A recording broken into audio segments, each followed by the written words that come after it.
कुर्ग और मैसूर के यात्रा का एक समरी आप सभी के सामने दे रहा हूं, जो बहुत ही इन्फॉर्मेटिव है और इसमें वो प्लस और माइनस सारी चीज़ें आपको इसमें हम बताने का पूरा प्रयास करेंगे। तो आइए, कुर्ग और मैसूर के समरी एपिसोड में आपका स्वागत है। कुर्ग के प्रथम दिन Talakaveri, coffee plantation, Omkareshwar temple, Raja tomb, Madikeri fort, Madikeri museum और राजा सीट, ये 7 आइटम आप बड़े आराम से घूम सकते हैं। इसके लिए हमने तो एक कैब कर लिया था, लेकिन इसमें बहुत सारे आइटम 1 से 1.5 किलोमीटर के अंतर पे है। आप चाहें तो स्वयं पदयात्रा करके पूरी कर सकते हैं। ओमकारेश्वर टेम्पल तो मुश्किल से 1 किलोमीटर है बस स्टैंड से। दूसरे दिन के आइटिनरी के साथ शुरुआत आप एबी फॉल से करें। उसके बाद वहाँ से देखने के बाद सीधे दोबारे एलिफेंट सेंचुरी जाएं, फिर निसर्ग धाम में जाएं। निसर्ग धाम के अंदर ही बर्ड पार्क है और अपनी यात्रा का समापन गोल्डन टेम्पल से करें। तो इस तरह से आप 2 दिन में कुर्ग की यात्रा बड़े आसानी से पूरी कर लेंगे।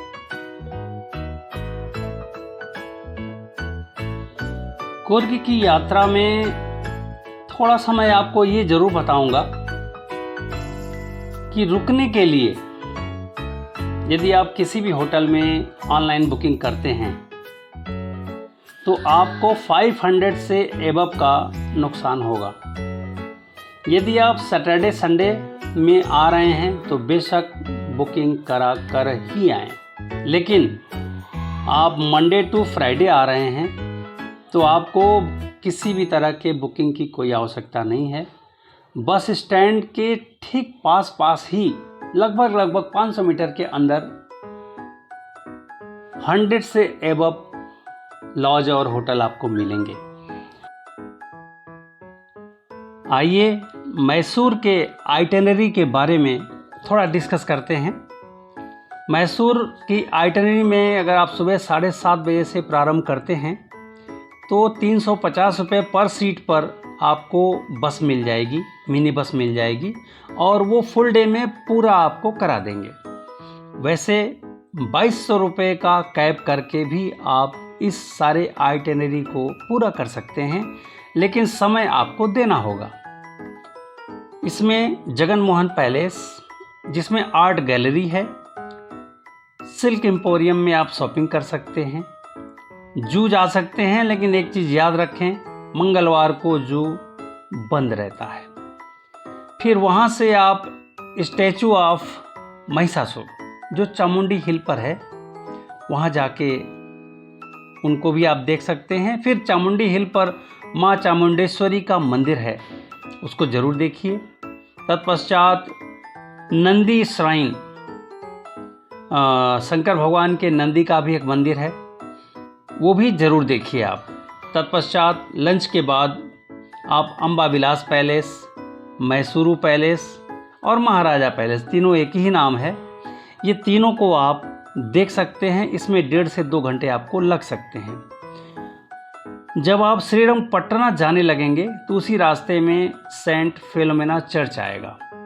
सेंट फिलोमेना चर्च देखने लायक है, 10 मिनट का समय निकाल के आप ज़रूर देखिए। श्रीरंगपट्टना में श्री रंगनाथ जी का मंदिर है, जिसमें शेष शाही भगवान विष्णु का दर्शन होता है। वहीं पर Jamia Masjid, Tipu Sultan death place, AB fall का आनंद ले लीजिए। उसके बाद मैसूर के आइटिनरी पर चर्चा करते हैं।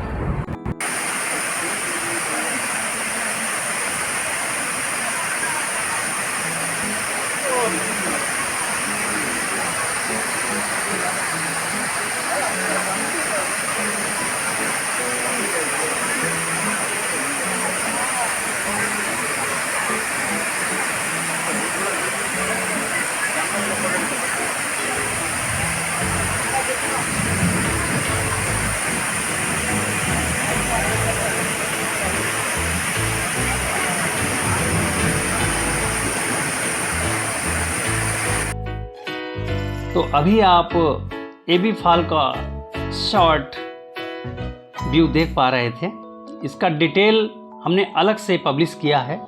हमारे कुर्ग के जो एपिसोड हैं 1, 2, 3, 4, 5, 6, 7 इस तरह से हमने रिलीज़ किया है। कृपया सारे देखने का प्रयास करिए। चलिए मैसूर के आइटिनरी पर बात करते हैं। तो जब आप रंगनाथ स्वामी टेम्पल को देख लेंगे, उसके बाद देखते देखते आपको सायं 4:30 बज जाएगा। वहाँ से वृंदावन गार्डन बहुत नज़दीक होता है, मुश्किल से 20 मिनट की दूरी पर वृंदावन गार्डन आपको मिल जाएगा। और वृंदावन गार्डन शाम को ही जाना चाहिए ताकि वहाँ पर म्यूजिकल फाउंटेन का आप आनंद ले सकें। फिलहाल ये मैसूर के आइटिनरी पर हम चर्चा कर रहे थे। अब बहुत सारी बातें हमने अभी पीछे बताया होटल के लिए या लॉज के लिए। कुर्ग और मैसूर में इतने सारे होटल और लॉज हैं कि आपको कहीं ना कहीं वैकेंट मिल ही जाएगा। लेकिन सैटरडे संडे में बेंगलोर से, मद्रास से और अन्य बड़े शहरों से काफ़ी भीड़ उमड़ती है। यदि आप सैटरडे संडे में नहीं आ रहे हैं तो बिल्कुल घबराने की ज़रूरत नहीं है। आप अपने जर्नी को बिना किसी बुकिंग के कंटिन्यू रखिए और साइट पर पहुंचकर आप किसी भी साइट से होटल को सर्च करिए। सर्च करने के बाद आपको रेट पता चल जाएगा। रेट पता जब चल जाए तो आप उसी होटल में पहुंच जाइए। पहुंचने के बाद आप उनको बताइए कि देखिए साइट पर इतने का मिल रहा है, हमें आप कितने का देंगे। तो बड़ा नेचुरल है कि आपको 400 से 500 रुपये कम में वो होटल आपको मिल जाएगा। तो इस तरह से एक बहुत ही चीप तरीका है जिससे आप अपने पैसे भी बचाएंगे और यात्रा का आनंद भी ले पाएंगे। हम कहीं भी जाते हैं तो जो वेज लोग होते हैं या जो वेजिटेरियन पर्सन होते हैं उनको प्योर वेज रेस्टोरेंट ढूंढने में बहुत ही प्रॉब्लम होती है। हमें भी हुई। कुर्ग में कुल मिला के 2 वेज रेस्टोरेंट ही है। एक जैन भोजनालय है जो बस स्टैंड के जस्ट पीछे साइड में है और बस स्टैंड के ठीक सामने उडुपी रेस्टोरेंट है। उडुपी का टेस्ट हर किसी को भाता है, तो बहुत बेहतर है कि उडुपी रेस्टोरेंट में आप जाएं। वहाँ लहसुन प्याज तो मिलेगा, लेकिन पूरी की पूरी रेस्टोरेंट वेजिटेबल यूजेस है। हाँ, यदि लहसुन प्याज नहीं खाना है तो जैन भोजनालय ऑलरेडी सिटी के अंदर है, आप जैन खाने का भी आनंद ले सकते हैं।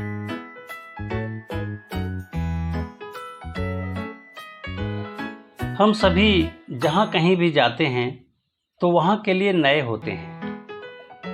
जो हमारे ड्राइवर होते हैं वो ऐसा समझते हैं कि हमें किसी भी साइट की उतनी जानकारी नहीं है, तो हम 1-2 स्पॉट ड्रॉप भी कर सकते हैं और कुछ चीज़ें हम अपने फ़ायदे की, जैसे कि सिल्क एम्पोरियम और मसालों की जो एम्पोरियम है वहाँ ले जाके आपको दिलाने का वो प्रयास करेंगे। उसमें उनका अपना कमीशन भी होता है।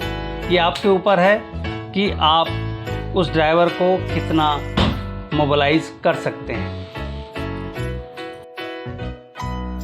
मैसूर आइटिनरी में आइसलैंड और लोकरंजन एक्वा वर्ल्ड, जिसको आप मछली घर भी कह सकते हैं, ये उनके आइटिनरी में नहीं है। आप यदि जू को स्किप कर सकते हैं, क्योंकि जू में वही चिड़ियाघर होता है, वही जानवर होते हैं जो लगभग हर जगह होते हैं, तो उसके बदले में आप आइसलैंड और फिश एक्वेरियम देख सकते हैं, वो आपके ऊपर है। लेकिन देखने लायक जगह है। यदि आपके पास समय हो तो जू भी देखिए, स्काईलैंड भी देखिए, आइसलैंड, और साथ ही साथ लोकरंजन एक्वा वर्ल्ड में टनल के द्वारा एक सी जैसा एटमॉस्फेयर क्रिएट किया गया है वहाँ, वो वाकई में देखने लायक है। मैसूर वैसे भी टूरिस्ट प्लेस में नंबर 1 है। आइटिनरी के अलावा बहुत सारे ऐसे प्लेसेस हैं जिसका विजिट आप अगर मैसूर में प्रवास को बढ़ा सकते हैं तो बेशक कर सकते हैं। मैसूर के फिश एक्वेरियम अंडर वाटर के अंदर हम आपका स्वागत कर रहे हैं। ये मैसूर महाराजा पैलेस से लगभग 5 किलोमीटर की दूरी पर है। तो यहाँ पर आपने अभी तक बहुत सारी मछलियों को देखा। चलिए अब हम यहाँ से विदा होने का मन तो नहीं कर रहा है, लेकिन चलिए किसी दूसरे स्पॉट पर चल के आपको फिर से ज्वाइन करते हैं। दरिया दौलत बाग ये टीपू सुल्तान का ग्रीष्मकालीन राजधानी रही है, जिसका अवलोकन इस समय कर रहे हैं, लेकिन इसकी अलग से हम यात्रा वृत्तांत बना चुके हैं। आप वहाँ पर जाकर ज़रूर देखिए। आइए हम अगले साइट पर जाने की बात करते हैं, जिसमें Bandipur wild life sanctuary, Mudumalai forest, Kalhatti water forest, Ooty lake और बोटिंग, साथ में बोटैनिकल गार्डन। ये मैसूर में रुक कर ही आप मॉर्निंग में जाकर ये पूरा कर सकते हैं। इसका 900 पर सीट है बस द्वारा। जाने का समय वही 7:30 बजे से और रात्रि 8:30 बजे तक ये आपको दिखाएंगे। इसके बाद यदि आप कुर्ग रुकना नहीं चाहते तो मैसूर में रुक कर भी आप कुर्ग के 6 places, golden temple, Abbey fall, Nisargadhama, Madikeri fort, Raja seat, Omkareshwar मंदिर, ये 6 स्पॉट आपको ये घुमाएंगे।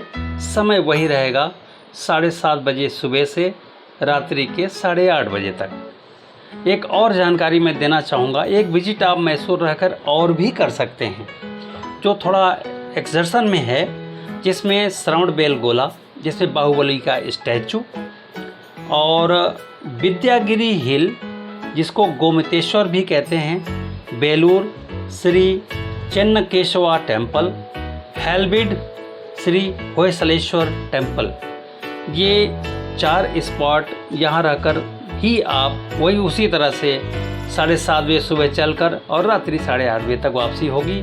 और ये मिनी बस के द्वारा किया जाएगा। इसमें पर सीट आपको 800 देना होगा।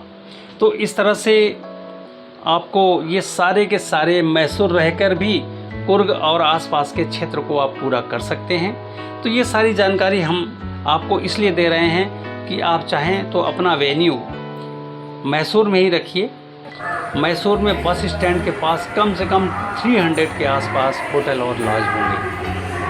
हाँ, खाने के प्रॉब्लम यहाँ भी आएगी आपको। ज़्यादातर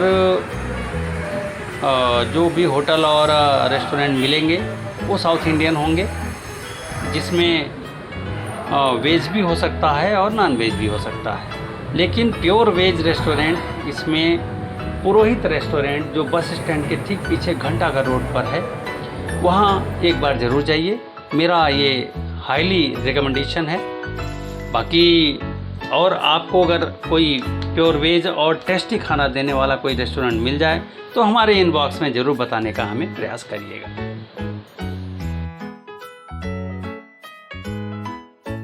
आइए अब खर्चे का डिस्कशन करते हैं। तो कुर्ग में 2 रात आप ज़रूर रुकिए, जिससे 2 दिन पूरे फुल मिल जाएंगे आपको। तो 2 रात रुकने के लिए 1200 रुपये पर डे के हिसाब से 2400 रुपये, कैब का 2 दिन का 4400 रुपये, ब्रेकफास्ट, लंच और डिनर कुल मिला के 2400 से ज़्यादा नहीं लगेगा। और मैसूर से कुर्ग एंड कुर्ग से मैसूर वापस जाने के लिए 520 रुपये। इस तरह से 9,720 रुपये 2 दिन का आपका खर्च होगा कुर्ग में। और आइए अब हम बात करते हैं मैसूर का। तो मैसूर यदि आप समय 1 दिन का देते हैं तो 1 दिन में लोकल साइट सीन पूरे हो जाते हैं। तो मैसूर के साइट सीन के लिए आपको 1 रात होटल में रुकना होगा, साथ में लंच, ब्रेकफास्ट और डिनर के लिए 800 रुपये पर्याप्त है। कैब के लिए यहाँ भी 2200 रुपये ही खर्च होगा। तो कुल मिला के 4,500 रुपये मैसूर में आपको खर्च करने पड़ेंगे। तो इस तरह से ये रहा हमारा कुर्ग और मैसूर के खर्चे का। मोटा मोटी ये मान के चलें आप कि आप 15,000 में 4 दिन का टूर कुर्ग और मैसूर का पूरा कर लेंगे। तो इस तरह से 2 पर्सन का 15,000 यानी कि एक आदमी का 7,500 रुपया का खर्च आएगा। तो ये रहा हमारा कुर्ग और मैसूर के खर्चे का विवरण। तो इस तरह से आप अपना टूर पैकेज और प्लानिंग बनाइए। Your name please. अच्छा, ये आपका MTR क्या चीज़ है इसमें? MTR फिर से बता दें आप। अच्छा, मैं आपके यहाँ 2 दिन मैंने बिताया। ये बस स्टैंड के ठीक पीछे घंटाघर वाले रोड पे है आपका, और आपकी हॉस्पिटैलिटी मुझे बहुत अच्छी लगी। हाँ, यस, और आप लोगों का नेचर बहुत अच्छा था और हिंदी स्पीकिंग भी थे आप लोग, इससे बहुत अच्छा लगा हमें। रूम में सब कुछ, ज़्यादातर टीवी नहीं चलता है लेकिन इनका टीवी चल रहा था। तो इस तरह से हम इस मन्नार्स यात्री निवास में हम रुके 2 दिन। इसके लिए बहुत बहुत धन्यवाद आपका। और आगे हम चाहेंगे कि आप अगर आएँ तो बेशक इनके यहाँ ज़रूर आएँ। अब अपना फ़ोन नंबर एक बार बता दें। 9844229922। ओके जी, चलिए, थैंक यू। फिर कभी मुलाकात होती है। थैंक यू, नमस्कार। ये दक्षिण पश्चिम रेलवे का डिवीज़न मैसूर रेलवे स्टेशन है। इस समय आप मैसूर रेलवे स्टेशन को देख पा रहे हैं। इस रेलवे स्टेशन में कुल 5 प्लेटफॉर्म है।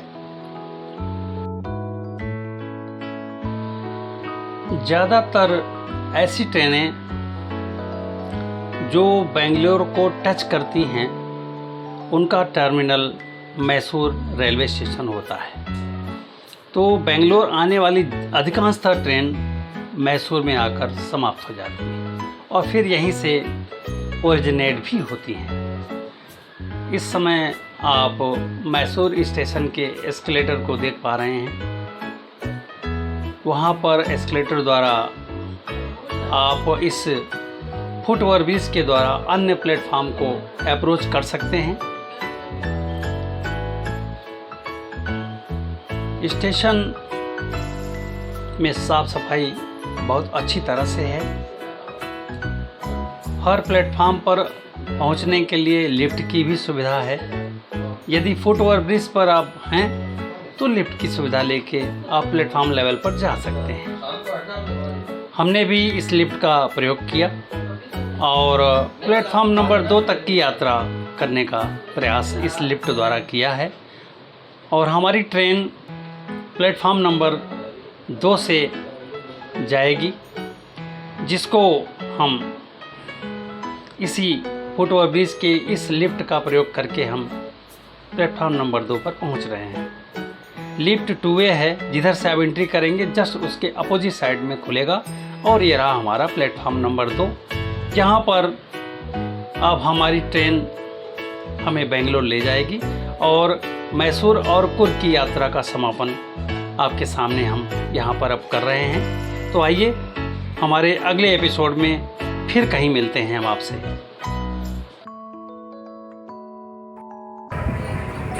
बेंगलोर, मैसूर, कुर्ग और वापस मैसूर तक का सफ़र जो हम लोगों ने अभी किया, इसकी यात्रा का समापन हम मैसूर स्टेशन के प्लेटफॉर्म नंबर 2 से कर रहे हैं। अगले यात्रा के लिए हमारा अगला वीडियो ज़रूर देखिएगा। धन्यवाद।